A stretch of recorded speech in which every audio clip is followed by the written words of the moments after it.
Well, hello everyone. I'm Katherine Arthur, your friendly and hopefully favorite speech-language pathologist, and welcome back to Fluent and Fearless. It's the podcast where we help you communicate clearly and confidently in real-life situations, especially when the stakes feel high, and I'm so glad you're here. Our motto here at Fluent and Fearless is turn your spark into a flame, and that's what I try to do, light a fire under you, so to speak. The goal is to help you take a small spark of an idea, a small spark of your potential, and develop it into something significant through the power of improving your communication skills. Really, it's all about empowerment.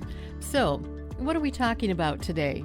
Something that's probably happened to all of us, myself included. So listen, if you've ever felt your heart race, your mouth go dry, your mind go blank right before a presentation at work, you're not alone. Even highly skilled professionals, and that includes doctors, engineers, managers, and educators, these people all experience these symptoms when it's time for public speaking. You can call it stage fright, performance anxiety, microphone phobia, whatever you want to call it. The pre-show panic attack is not a lot of fun. But here's the good news. This nervousness, it's not a flaw, it's a physiological response. And when you learn how to manage it, something really interesting begins to happen. You don't just feel calmer, you actually become a better speaker. So today, I'm sharing 10 practical, realistic tips to help you reduce stage fright during workplace presentations, and how to use that nervous energy to your advantage. I'm Katherine Arthur of Pronouns, Speech, and Accent Specialists, and I'm here to help. Come join me on Fluent and Fearless. So we're about to dive into a topic that scares a lot of people, and that topic is stage fright and public speaking. And for those who speak English as a second language, workplace presentations can be a real struggle. Does that describe you? Do you believe that your ability to speak American English needs improvement? Or do you worry about misunderstandings, trouble being understood, and challenges in your professional and social life? Well, at Pronouns, Speech, and Accent Specialists, we understand how these difficulties can result in embarrassment, lack of confidence, and missed opportunities. No more worries for you, however. We have the solutions to these problems. Pronouns, Speech, and Accent Specialists are the experts in personalized accent modification training. We help those who speak English as a second language refine their speaking skills, boost clarity, and feel confident in every conversation.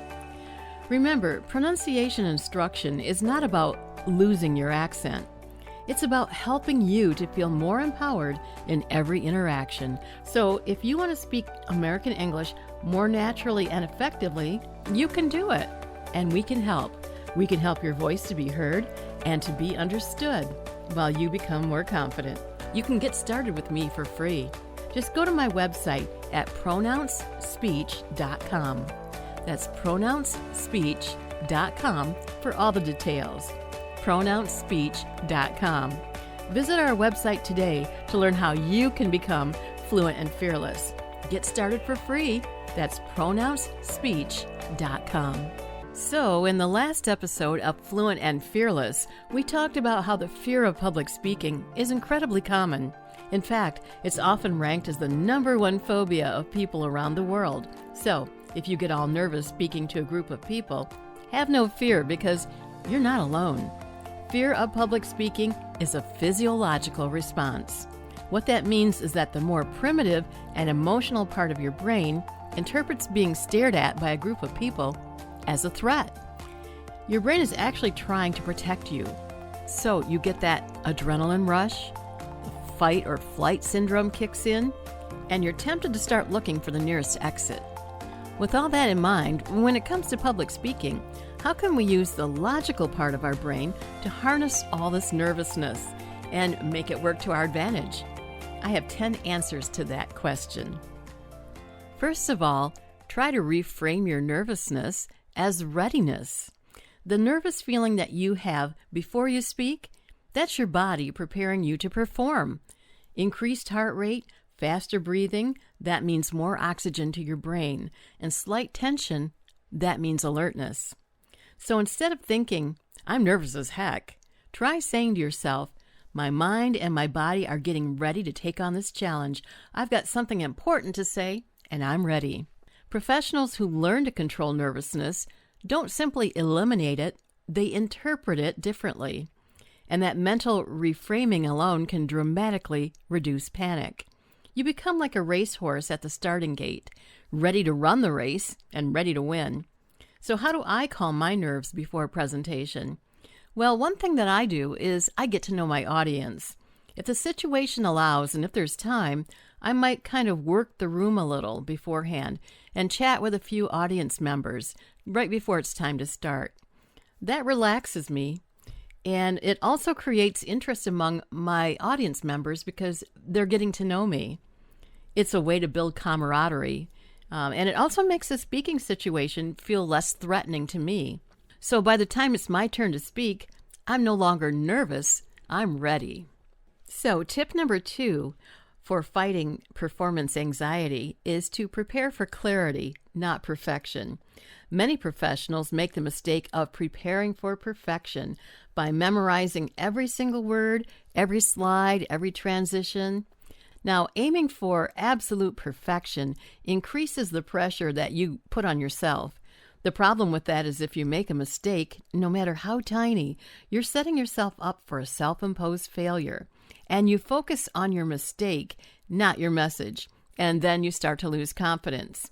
So remember this, audiences are very forgiving, and chances are they're not even going to notice your mistake anyhow. So instead of perfection, prepare for clarity by focusing on these 3 questions. 1, what is my main message? 2, what do I want my audience to remember? And 3, what's the action or actions that I want them to take? Clear speakers feel more confident because they're focused on communicating, not on performing and perfection. Now, here's a note about note cards. It's perfectly acceptable to use note cards, and they can be helpful in reducing your anxiety if you're really nervous about delivering your presentation. You can write out your entire presentation on the cards or just keywords and phrases. The size of your cards, that's totally your option. It's whatever works best for you. You can also print out the full text of your speech and work from that if that will help you. Either way, make sure you practice working from the note cards or printed speech well in advance, which leads me to our 3rd tip for harnessing your nervousness, and that is practice out loud and not just in your head. Reading your slides silently or rehearsing in your head, that's just not enough. Your brain and your mouth need to practice working together. So, say your presentation out loud. Even if it feels awkward, you'll get used to it. Practice in front of a mirror, record yourself, or find a friend to rehearse in front of. Practicing builds muscle memory, and it also reduces the fear of freezing up when the big moment comes because your body already knows what it feels like to say the words. Practicing aloud also gives you a chance to hear for yourself how your words and your ideas are going to flow, which parts of your presentation work and which parts don't. Practicing also improves your delivery as you learn where to pause and which gestures to use. In a way, you're kind of rehearsing for a performance, just like an actor. And rehearsing builds your confidence. It will also make you feel more competent when it's time to hit that stage. Tip number 4, control your breathing to control your voice. Take it from me, your favorite speech-language pathologist, controlling your breathing controls your voice, and it also relaxes muscle tension.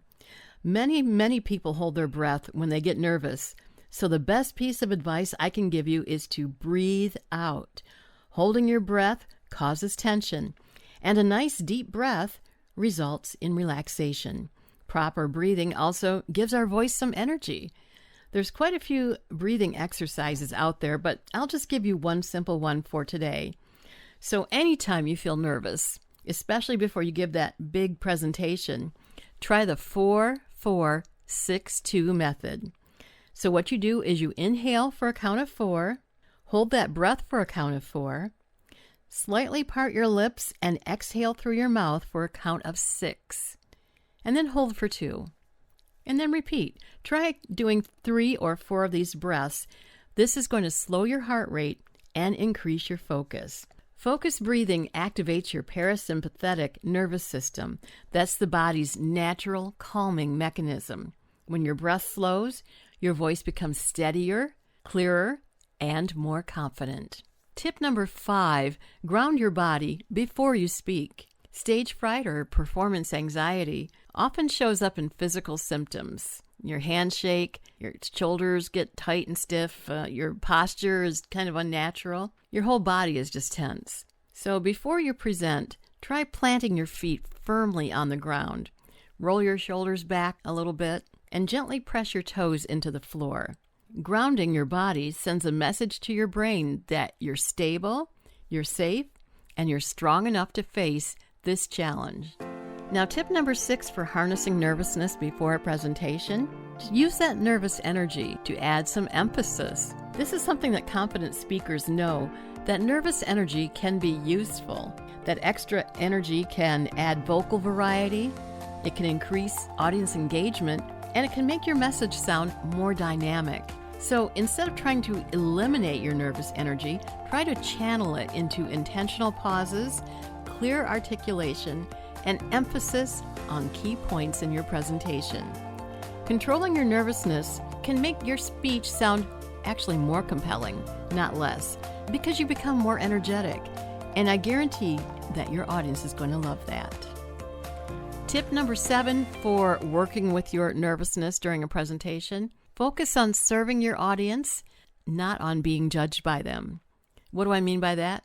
Well, one of the biggest causes of performance anxiety is self-focus. You're thinking to yourself, how do I sound? Do I look nervous? Are they judging me?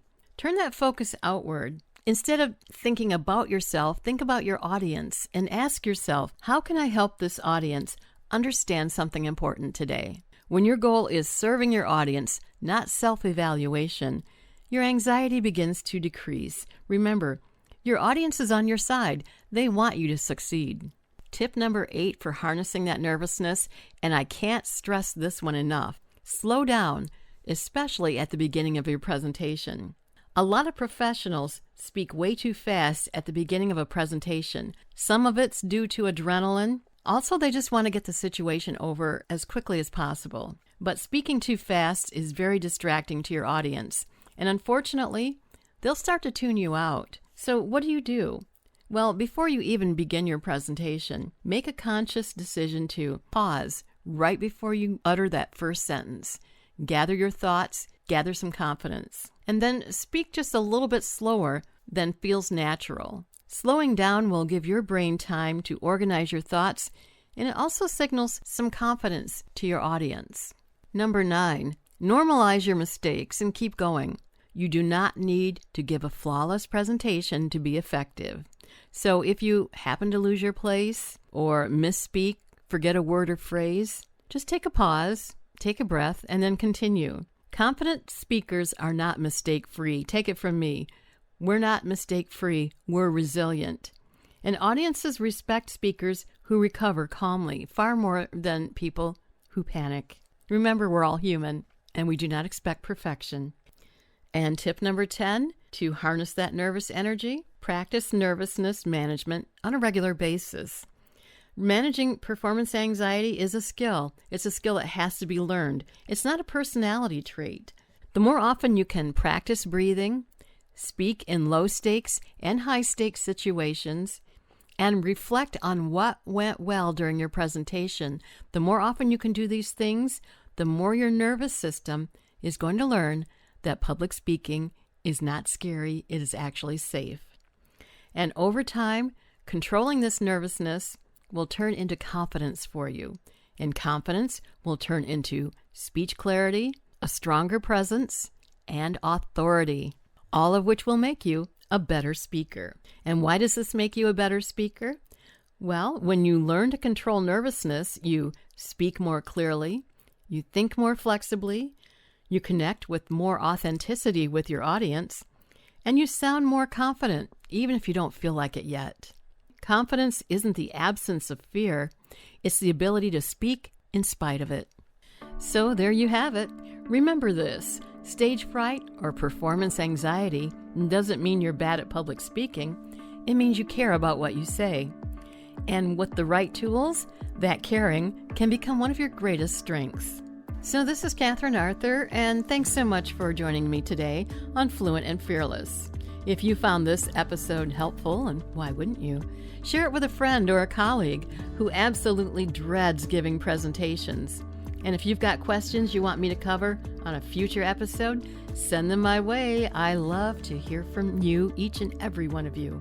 Here's something else that I want you to know. If you speak English as a second language and you're concerned about your pronunciation of American English, I am here to help you. I want you to be fluent and fearless. I know you can do it.